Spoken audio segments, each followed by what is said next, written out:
aquí, ¿verdad? En lo que era la construcción de una capa permeable con remoción de material. Decíamos que eh, cuando existía un espesor que no excediera de 4 o 5 metros de material de mala calidad, se podía extraer, se construía esta capa de 50 centímetros de material permeable, se le colocaba drenes, ¿verdad? Tubos perforados para que el agua que venga en este sentido sea captada por la capa y desalojada mediante el dren, ¿verdad? Creo que ese sí lo alcanzamos a ver ahí en la escuela, aquí en el salón, ¿verdad? ¿Sí? Eh, ¿Sí o no, joven? ¿Sí, sí estoy bien o no? Sí, profe. Sí, profe. Muy bien. Bueno, entonces, el siguiente caso son las trincheras estabilizadoras. Aquí se trata de espesores ya de mucho más grandes, de material de mala calidad, donde ya se hace incosteable el poder retirar tanto volumen de material, ¿sí? Entonces lo que se va a hacer es una excavación, ¿sí? Guiados con lo que es la superficie de falla. Nosotros analizamos, no sé si recuerden ustedes, un tema de estabilidad de taludes en mecánica de suelos, donde veíamos el método de las dovelas, ¿verdad? Para determinar la superficie de falla, una superficie circular, ¿sí? Entonces, con este método nosotros podemos determinar a qué profundidad podemos hacer la excavación, retirar ese material y construir esta capa con material de filtro. Otra vez aparece el material de filtro. Por eso les decía de la importancia de ese material. ¿Para qué va a servir esta capa? Pues para captar el flujo, aquí lo estamos viendo, el flujo que viene en ese sentido es recolectado por esta capa de material permeable. ¿Qué es eso de material permeable? ¿Qué es la permeabilidad? ¿Quién me dice? Es cuando deja pasar el agua, ¿no? El material. Ajá, ¿y qué más? Por lo que sé, es un material de una granulometría gruesa. No. Ya dijimos que el material es un material de filtro, ¿sí? Es una granulometría de, un, de 1,5 pulgadas, tamaño máximo, hasta material que se retiene en la malla 200. No, un material permeable es el que permite el paso del agua sin sufrir alteraciones, ¿verdad? Sin sufrir alteraciones. Ese es la permeabilidad, esa es la propiedad de la permeabilidad, ¿sale? Entonces, llega el agua, es captada por esta capa y va a llevar al agua a esta parte donde tenemos los tubos perforados y mediante de ellos vamos a desalojar ese, esa agua, ¿verdad? Ese líquido. Ya que está la capa construida, bueno, pues podemos rellenar incluso con el mismo material, ¿sí? Si se pudiera colocar material de mejor calidad, bueno, pues estaría mejor, ¿verdad? Pero si no es posible, bueno, pues se pondría incluso el mismo material, ¿sale? Entonces vamos a leer lo que dice aquí al respecto. Dice, trincheras estabilizadoras. Cuando en una ladera existe flujo de agua y está formada por grandes espesores de materiales cuya estabilidad se ve amenazada por él, y sobre la ladera ha de construirse un terraplén, la remoción de los materiales malos y su sustitución por otros mejores resulta ya difícil. La remoción de los materiales malos y su sustitución, perdón, eso ya lo leí, resulta difícil y desde luego antieconómico. En estos casos puede pensarse que basta captar el flujo y eliminar el agua en una zona bajo el terraplén de profundidad y ancho suficiente para garantizar la estabilidad local del terraplén. En la práctica, esto se logra eliminando las aguas de una zona que abarque aquella por la que podría desarrollarse el círculo de deslizamiento del conjunto formado por el terraplén y su terreno de cimentación. ¿Sí? Entonces, ahí es lo que les comentaba de ese método de estabilidad de taludes. Yo todavía lo recuerdo cuando llevé mis clases, e incluso en mi tesis, yo apliqué ese procedimiento. Tenemos el talud, el terreno natural, y se genera nuestro círculo de falla. ¿Sí? Entonces nosotros tenemos que analizar, no recuerdo bien las expresiones, pero recuerdo que nos metíamos con las características del suelo, con lo que es la cohesión y la fricción del suelo, y determinábamos el momento motor y el momento resistente.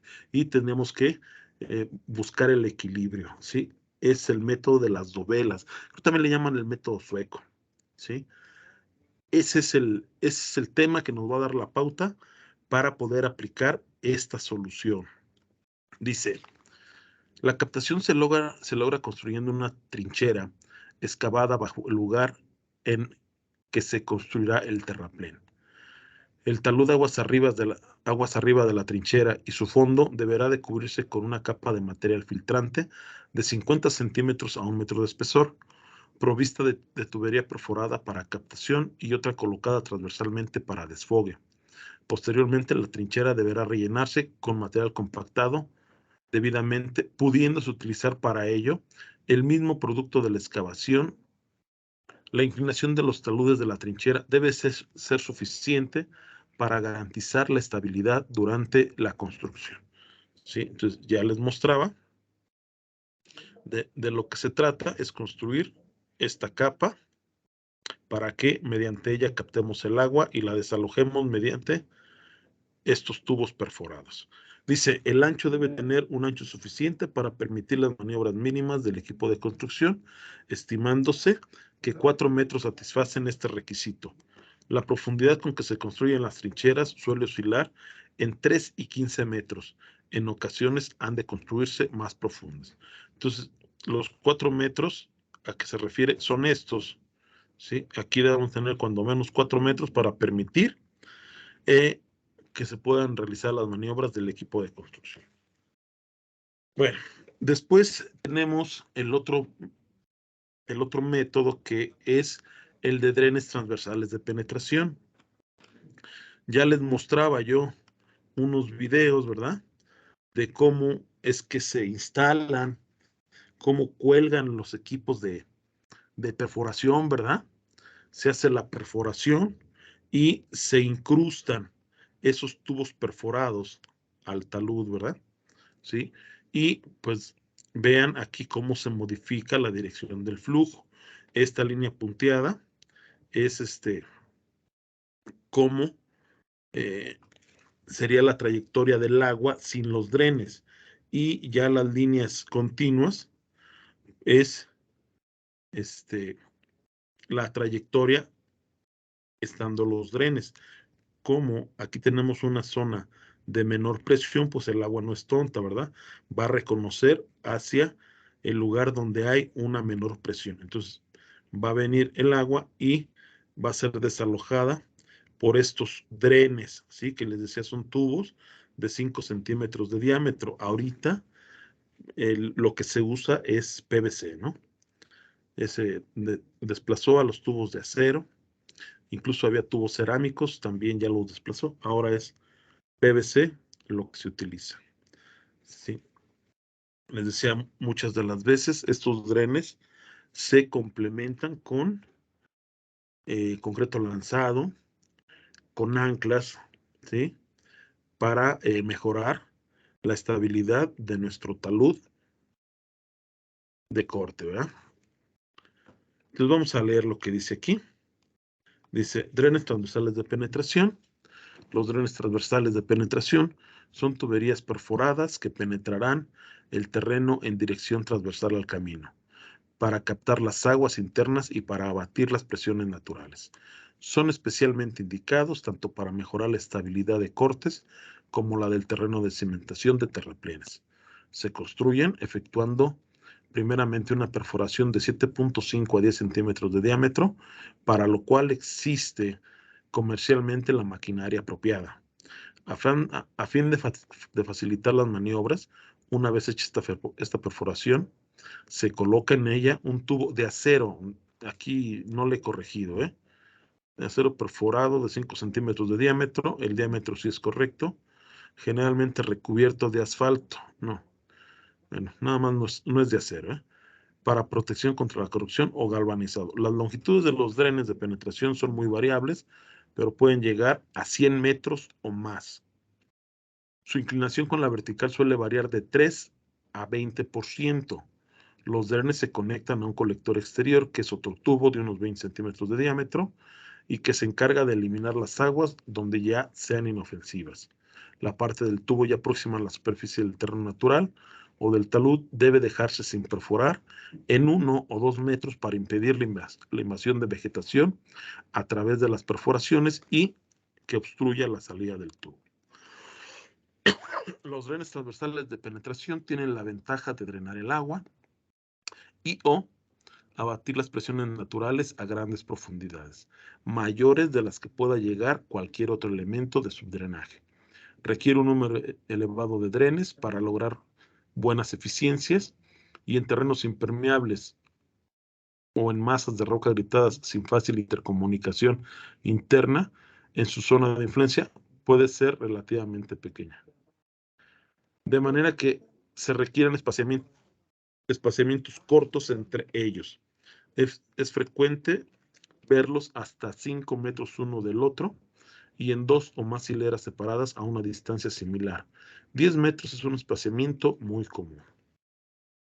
Cabe mencionar que no es necesario que se presente algún gasto en el dren para suponer que está trabajando, ya que de cualquier modo está colaborando con la estabilidad del terreno al abatir la presión natural interna dentro de su zona de influencia.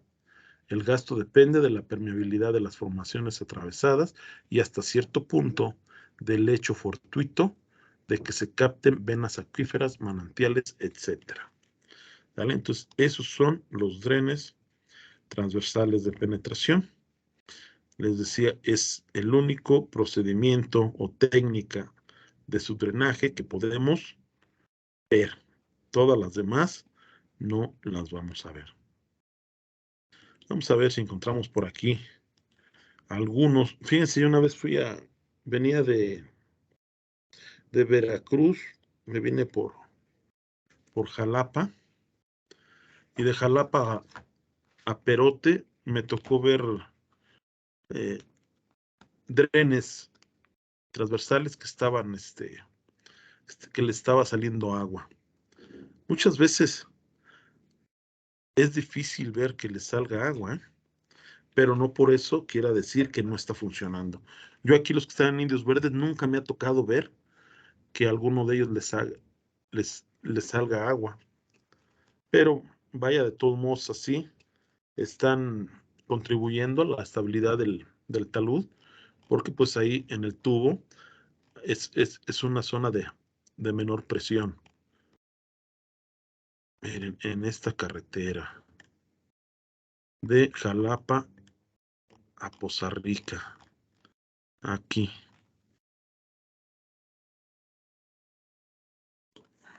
No es muy vieja esta carretera, tiene poquito que se construyó. Bueno, poquito me refiero a unos, sí, yo creo unos 10, 15 años sí ya de tener. Es concesionada, como casi la mayoría de las carreteras que se construyen ahora en el país. Ah, miren, aquí estaba lloviendo cuando pasó el carrito de Google. Y aquí ya no. A ver, déjenme acerco a ver si se ven los drenes. Creo que aquí no tiene drenes.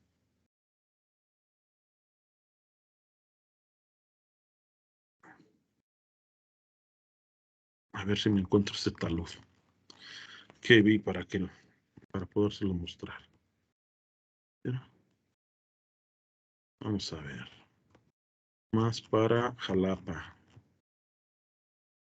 Por acá, en estas curvas, cuando viene uno subiendo, por aquí va a estar.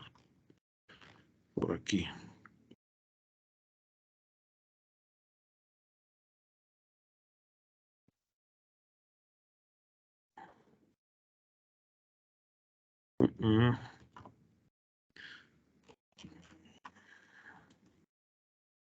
A ver, aquí se ve el talud de corte. Y no era talud de corte.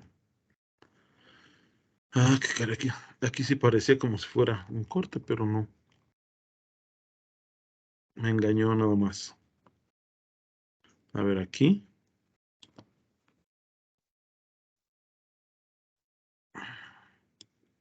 Aquí están, mire.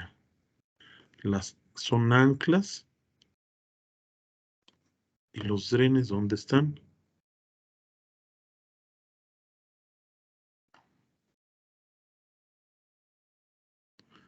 No se ven drenes aquí, ¿verdad? Puras anclas, qué raro. Qué raro que metieron. Fíjense, aquí se ve que baja agua y no se ven los drenes. A ver si no se les viene abajo este talud. Miren, aquí también se ve hierba, se ve que aquí sale agua. Y no metieron drenes estos cuates en esta parte. Creo que aquí está uno. A ver si es.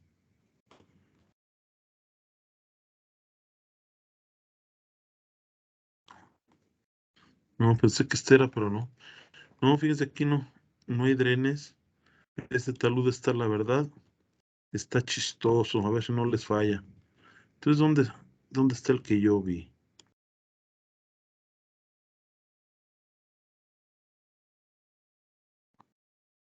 Mm,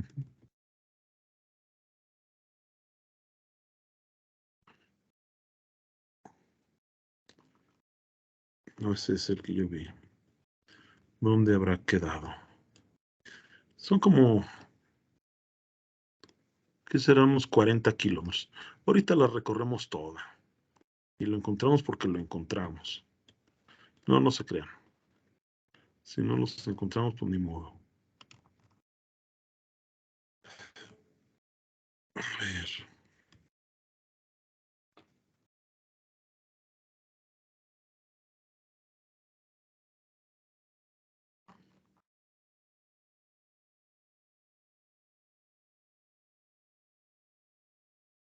Un perote. A ver, por acá. Por aquí empezando a subir. Ya si no están aquí, ya no les sigo. Ya no les sigo buscando. No, pues se me escondieron. Se me escondieron los malditos drenes. A ver, ahí se ve un corte, a ver si es ahí.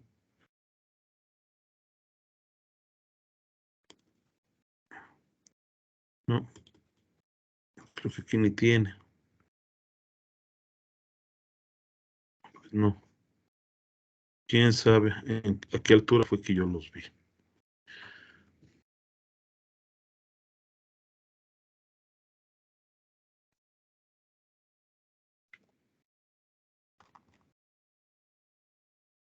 Porque les digo, estos que están en Indios Verdes, nunca he visto, nunca me ha tocado ver que les salga agua. Y yo paso ahí pues, todos los días prácticamente. Y he pasado cuando está lloviendo y eso. Y no me ha tocado. No me ha tocado ver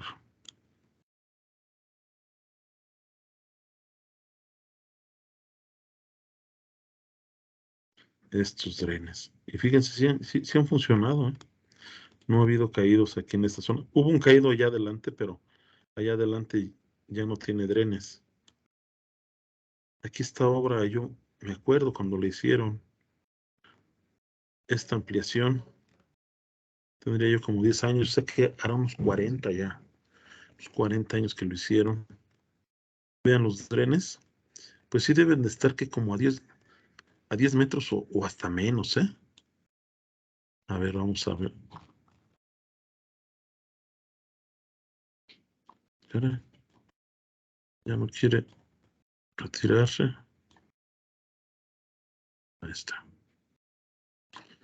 Sí, anteriormente esta carretera era de 2 carriles y pasaba por acá arriba. Entonces se hizo la ampliación y se bajó la rasante. Se hicieron todos estos cortes. Yo me acuerdo, estaba chamaco. Sí, duraron pues, bastante tiempo haciendo esta adecuación. Eran 2 carrilitos. Yo me acuerdo que estaba muy chamaco y veníamos de la casa de acá de Catepec, en los guajoloteros, y ahí iba el camioncito que apenas podía subir. Estaba fuerte la subida y les digo, después bajaron la rasante. Pues ahí están los drenes, mira. Y pues sí, sí, sí, sí han funcionado. Aquí donde hay drenes no ha habido problemas y ya son cerca de 40 años. Lo que no recuerdo si estos drenes se los pusieron al mismo tiempo de que hicieron la ampliación. Yo pienso que esos los hicieron después, porque incluso son de PVC hace 40 años. No creo que existiera el PVC, no lo recuerdo. Antes se utilizaba mucho la tubería de fierro galvanizado.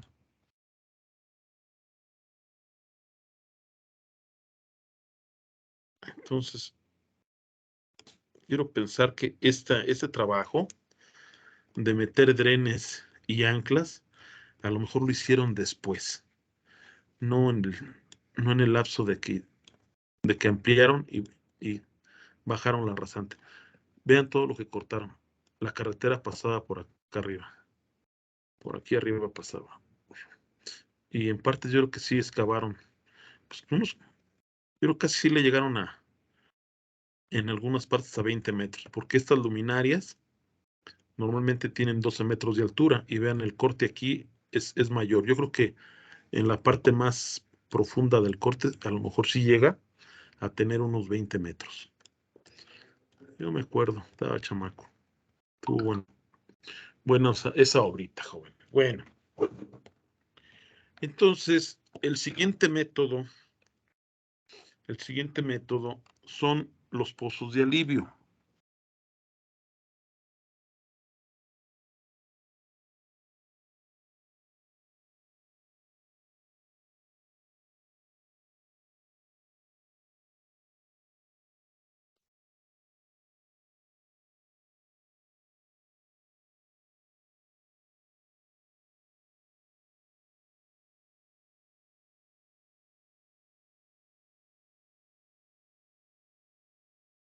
Creo que me sacó, ¿verdad? Está fallando mi internet. Hola, hola. ¿Ya me escuchan? Sí, profe, ya se escucha. Ya, profe. Sí, profe, ya se escucha. Aquí andamos en curso. Sí, porque creo que me sacó. Bueno, entonces les decía, si no es suficiente con los drenes transversales de penetración, estos se pueden complementar con pozos de alivio, ¿sí? O sea, aquí la captación está en este sentido, digamos, casi en el sentido horizontal.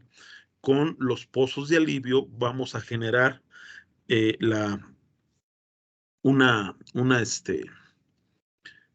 extracción de forma vertical, ¿sí?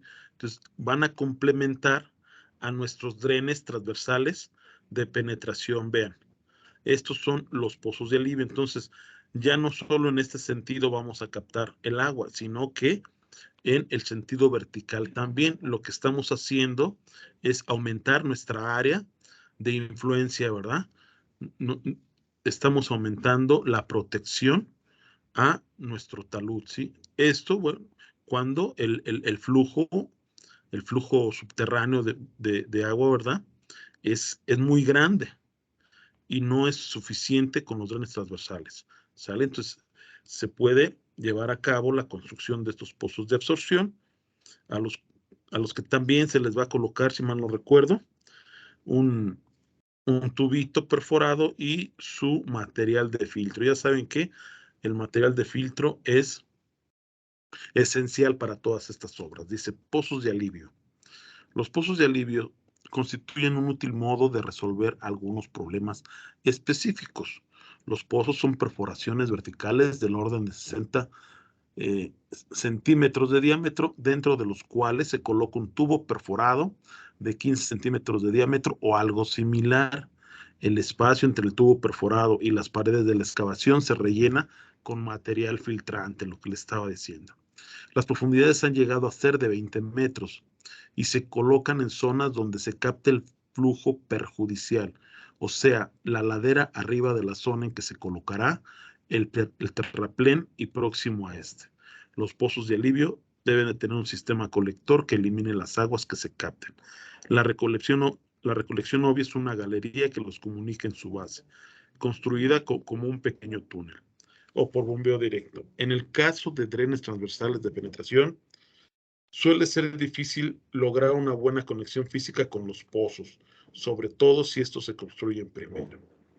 El espaciamiento entre pozos de alivio es muy variable, dependiendo de las circunstancias del caso de que se trate, y lo mismo puede decirse del número de hileras en que se dispongan. Es frecuente un espaciamiento entre 5 y 10 metros y una disposición en 2 hileras traslapadas. Entonces, vean, se colocan los pozos en estas dos zonas, ¿sí? Al inicio, ¿verdad? De nuestro talud y en la parte superior, ¿verdad? Y con esto, pues vamos a complementar el trabajo que van a llevar a cabo los drenes transversales de penetración, que son estos que tenemos aquí, ¿sí? Y si no fuera suficiente ni con pozos ni con drenes transversales de penetración, pues ya la única solución que nos quedaría es hacer un túnel, ¿sí? No hay más. Se hace un túnel e incluso se puede poner de forma radial drenes, ¿verdad?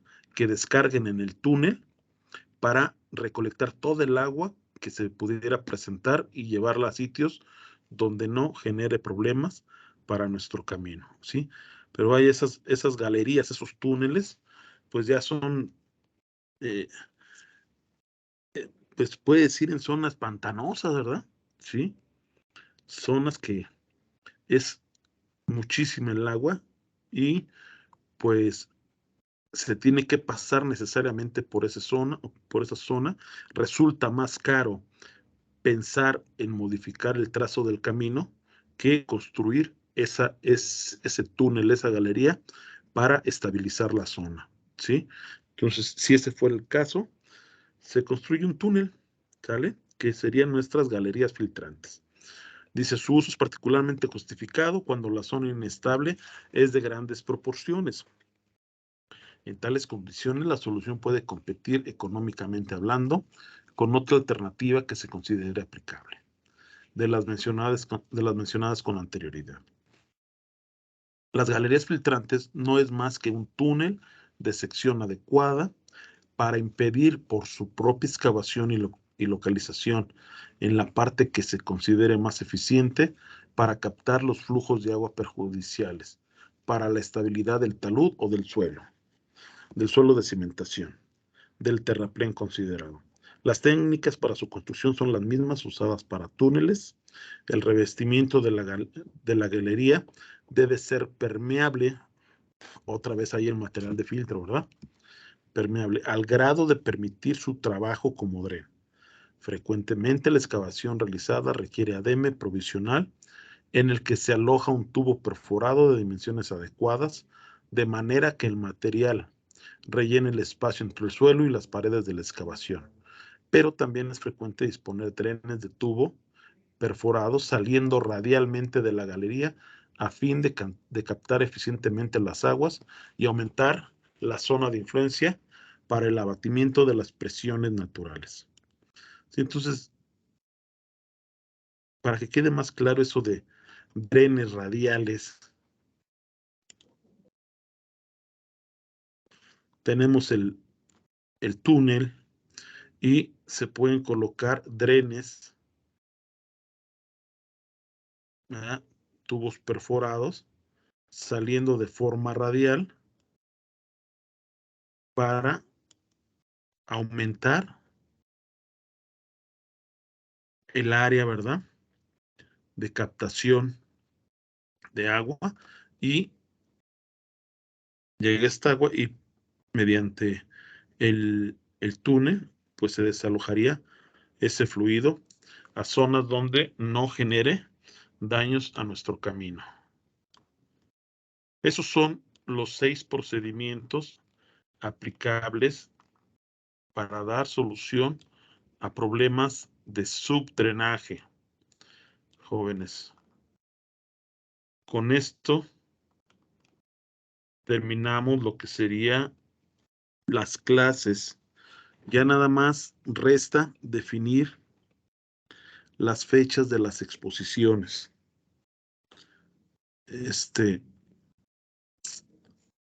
No me han mandado todos los equipos, creo que nada más tengo 3 equipos. En cuanto puedan, háganme llegar esa información y yo les voy a definir las fechas en que vamos a exponer. ¿Alguien tiene dudas o tiene comentarios?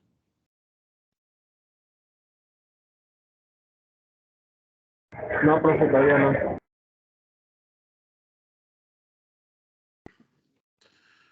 Bueno, entonces vamos a detener la grabación. Stenge